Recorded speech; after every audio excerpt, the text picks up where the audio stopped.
Владимир Харрис был состоятельным бизнесменом из Чикаго, который после неожиданной смерти жены остался один воспитывать двоих маленьких детей, 10-летнюю Джессику и 6-летнего Джейка.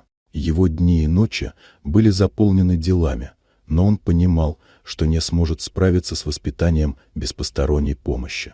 Тогда он нанял няню, молодую женщину с мягким голосом и добрыми глазами, которая быстро заслужила доверие всей семьи.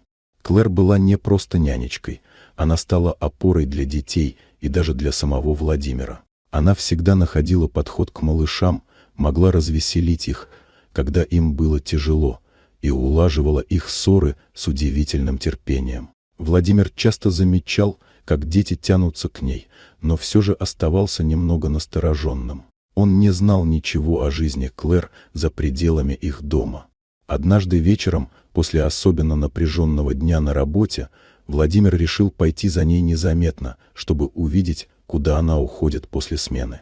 Он хотел понять, чем она занимается в свободное время и почему ее забота была такой искренней. Он шел за ней по темным улицам Чикаго и вскоре увидел, как Клэр зашла в небольшой приют для бездомных и нуждающихся.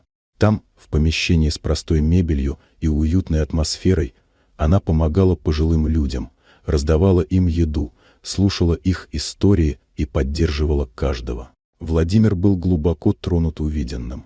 Это была женщина с огромным сердцем, которая, несмотря на усталость и собственные трудности, посвящала свое время тем, кто нуждался в помощи. Владимир осознал, что нанял не просто няню, а настоящего человека с редким добросердечием и силой духа. Он начал больше общаться с Клэр, предлагал помощь приюту, поддерживал ее благотворительные инициативы, и вскоре между ними возникли теплые чувства. Клэр не только заботилась о детях, но и помогала Владимиру снова поверить в любовь и счастье.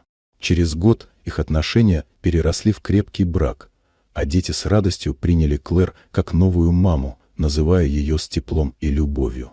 Эта история напомнила Владимиру и всем вокруг, что истинное богатство не в миллионах на счету, а в человеческом тепле, доброте и взаимной поддержке.